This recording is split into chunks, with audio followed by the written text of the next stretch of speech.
Hello friends, आज मैं आपको अपनी ज़िंदगी के उस मोड़ से रूबरू करवाना चाहता हूं जो मुझे लगता है आपके लिए भी बहुत फ़ायदेमंद होगा। जैसा कि मैंने अपने थंबनेल में लिखा ही है कि कोविड ने मुझे कैसे मेरे करियर चूज़ कराने में हेल्प करी। हो सकता है इसीलिए आप इस वीडियो में भी हो। ऐसे आपको यह बात बहुत अजीब लग रही होगी कि कोविड जिसके नाम से हम लोग इतना डरते हैं वो कैसे किसी की हेल्प करा सकता है। पागल है लगता है यार इस दुनिया में बंदा तो।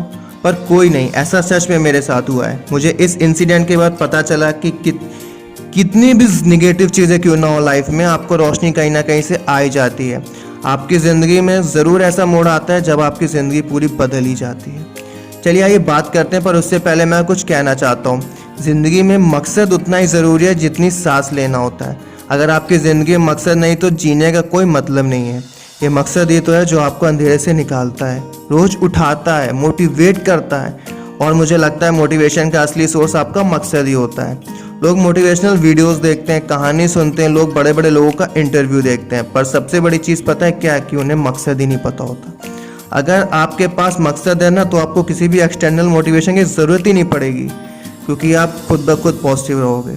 चलिए फिर शुरू करता हूँ। जैसा कि बहुत से लोगों की तरह ना मैं भी उस भीड़ का हिस्सा बनने की सोच रहा था, यानी कि हाँ आप सही सोच रहे हो, कॉम्पिटिशन की तैयारी और फिर जॉब के बारे में सोचना।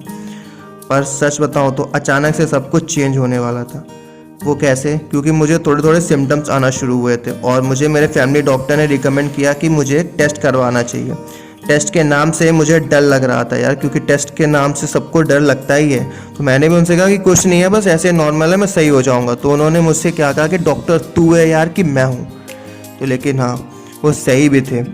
कोविड जो हम सबके लिए एक डरावना वर्ड है, पर मेरी ज़िंदगी का मकसद लेके आया था। जी हाँ, जिस दिन मैंने अपने हाथ में वो कोविड पॉजिटिव रिपोर्ट देखी ना, मुझे एकदम से लगा कि अब सब कुछ ख़त्म है। पता नहीं मैं रहूँगा भी कि नहीं रहूँगा, और पता नहीं अगले पल क्या हो जाएगा।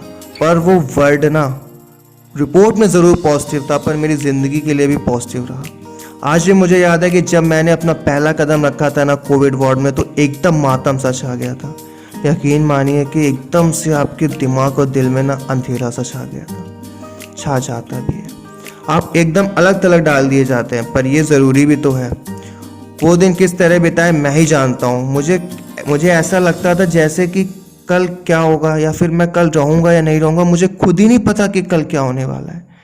वहाँ पर एक चीज़ जो मैं रोज़ करता था ना, वो डॉक्टर का वेट करना और अपनी माँ से बात करना और उनका और माँ की तरह ढाढ़स बांधना और कहना कि तू जल्दी सही हो जाएगा। और वहाँ पर एक नियम और था ना, वो था डॉक्टर का वेट करना। जैसे डॉक्टर आते थे मैं हड़बड़ा के पूछता था कि सर मैं डिस्चार्ज कब होऊंगा, और उनका रोज़ वही सेम कहना कि बहुत जल्द तुम रिकवर हो रहे हो। मैं जानता था कि वो दिलासा दे रहे हैं, पर और कुछ ऑप्शन भी तो नहीं था ना यार। माँ, और वहाँ पर एक चीज़ जो मैं रोज़ करता था, रोज़ मिस करता था, वो ना माँ की याद आना, घर का खाना और खुली हवा में घूमना। ये सब ना एक सपना सा लगने लगा था मुझे आज भी याद है। वो एक हफ्ते के बाद मुझे नींद नहीं आ रही थी।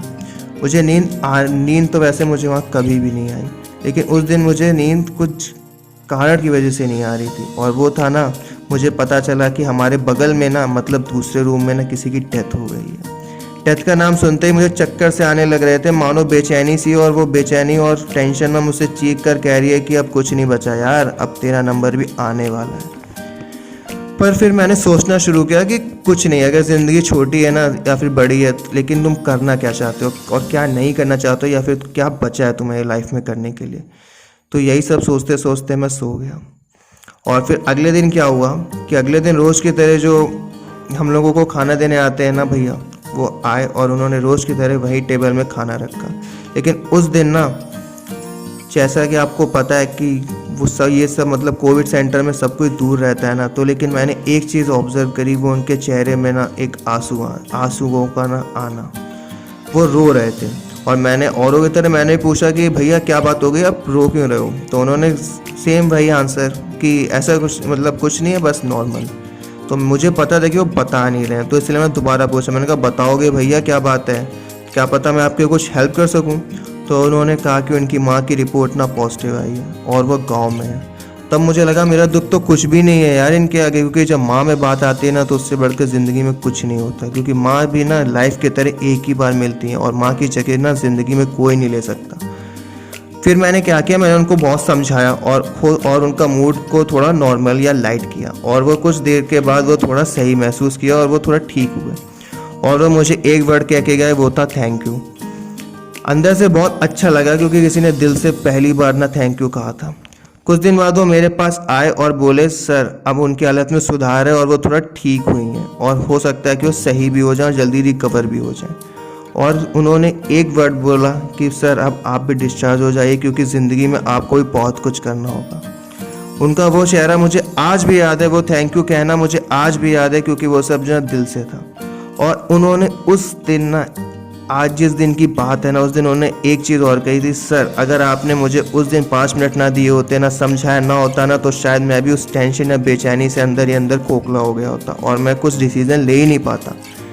उनके ये शब्द सुनने के बाद मुझे लगा कि सच में क्या यार मैं किसी की ज़िंदगी पॉजिटिव कर सकता हूँ या किसी की ज़िंदगी पॉजिटिविटी ला सकता हूँ, किसी को मोटिवेट कर सकता हूँ क्या। ये सारे क्वेश्चंस ना मुझे खाए जा रहे थे और इन सब का एक ही आंसर था कि हाँ, जब और लोग कर सकते हैं तो तू भी कर सकता है।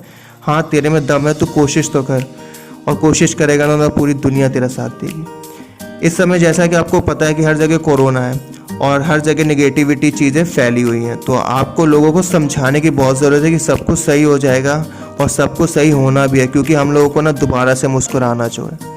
फिर मैंने इस इंसिडेंट के बाद सोचा मैं अब सबको पॉजिटिव करूंगा और उनकी रिपोर्ट में तो मैं कुछ नहीं कर सकता, पर हाँ उनकी ज़िंदगी में ज़रूर पॉजिटिविटी ला के रहूँगा और उन्हें मोटिवेट करके रहूँगा और मैं ये कोशिश पूरी करूँगा। और मैंने अपनी ज़िंदगी का मकसद जान लिया था, जो था लोगों में पॉजिटिविटी लाना और लोगों में ना एक नई तरीके की ना ऊर्जा लाना। क्योंकि आप किसी को भी पॉजिटिव करोगे ना और किसी को भी मोटिवेट करोगे ना, तो उससे आपका कुछ नहीं जाएगा, आपका कुछ खर्चा नहीं होगा, लेकिन उसकी ज़िंदगी ना बदल जाएगी, उसको ना जीने का मकसद मिल जाएगा। और इसके लिए ना आपको वो दिल से थैंक यू कहेगा। और थैंक यू से बढ़कर इस दुनिया में कुछ नहीं है यार, ना डॉलर है ना रुपए हैं।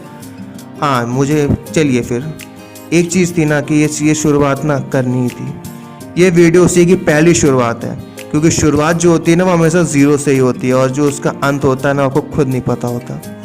मैं आपको एक चीज़ और बताना चाहता हूँ, यकीन दिलाना चाहता हूँ कि माना ज़िंदगी छोटी तो हो सकती है, पर ये आप ही हो जो उसे दिमागी तौर पर भी छोटा बना रहे हो। ये छोटी सी ज़िंदगी भी बहुत कुछ दे के जा सकती है और बड़ी सी ज़िंदगी भी कुछ ना दिए ख़त्म हो सकती है।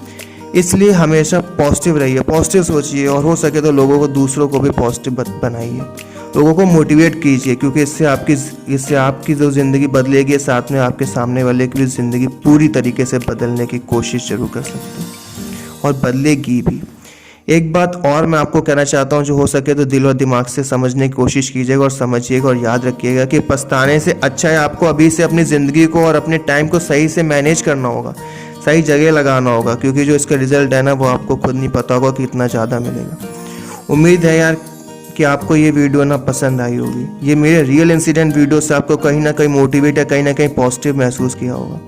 और अगर नहीं पसंद आई ना तो मुझे बहुत ही दुख है कि मैंने आपकी लाइफ के ना इम्पोर्टेंट मिनट लिए और उसके बदले में आपको कुछ नहीं दे पाया। हो सके तो मुझे दिल से माफ़ कर देना और मैं दिल से माफ़ी मांगना चाहता हूँ। चलिए फिर मिलते हैं नेक्स्ट वीडियो में, क्योंकि ये तो एक शुरुआत है, बहुत दूर तक जाना है। तब तक के लिए टेक केयर, जय हिंद।